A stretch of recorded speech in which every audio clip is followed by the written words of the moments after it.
Gizakion historia planeta izoztu batean hasten da. Glaziazioen garaia da. Hotza mundu guztira zabaldua zegoen. Elurra eta izotza non nahi zeuden. Munduan izan ziren lehen gizakien eredu energetikoa oso zen xumea.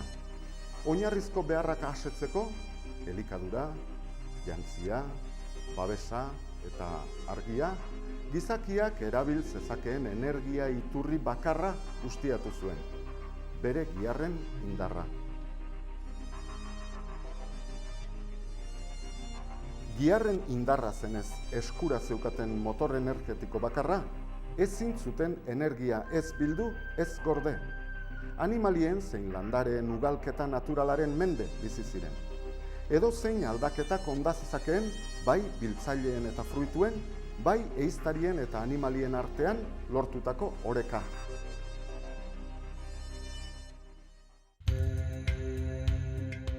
Fruituak landatzeak eta animaliak etxekotzeak naturaren erritmoaren mende izateak zekarren ondorioa uxatzea ekarri zuten.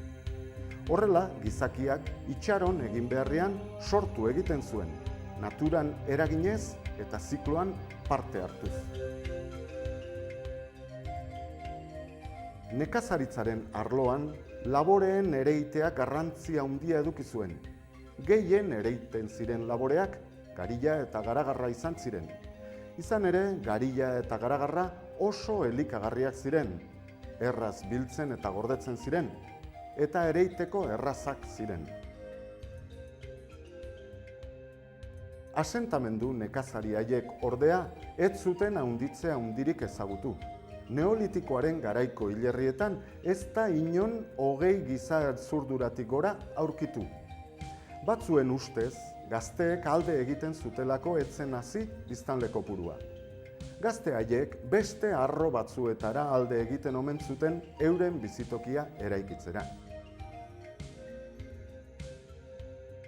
Aurkitutako aztarnak aztertu dituztenen iritziz, nekazari talde txiki haiek naturaren erasoen aurrean oso ahulak ziren.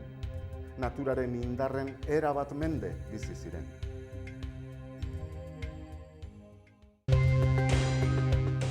Bigarren iraultza neolitikoa izenaz ezagutzen den garaian, gizakiak animalien indarraz, haizearenaz, eta batez ere urarenaz baliatzen ikasi zuen. Bere historian lehendabiziko aldiz, giharrak nekatzeari utzi eta naturaren indarrak gidatzen eta kontrolatzen hasi zen.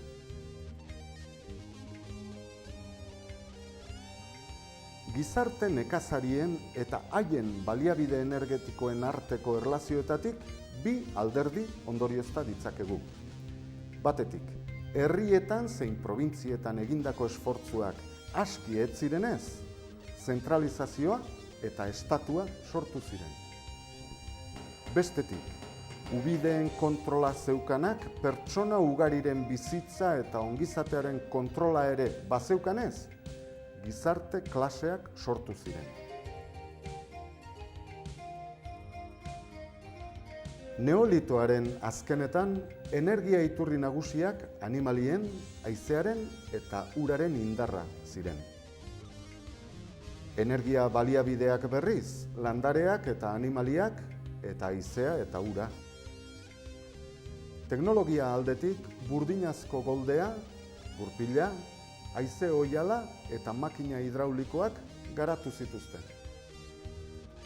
Gizarte antolakuntzaren aldetik, lanaren lehen banaketa sozial handia gertatu zen, eta gizarte klaseak sortu. Labur-labur esateko, orduko eredu energetikoa 3 baliabide nagusitan oinarritzen zen. Energia hidraulikoa, ubide, urtegi eta urjauzi txikien bidez eskuratzen zena, giharren indarra, gurpila eta goldea mugitzera bideratzen zena, eta energia eolikoa, haize oihalez baliatzen zena.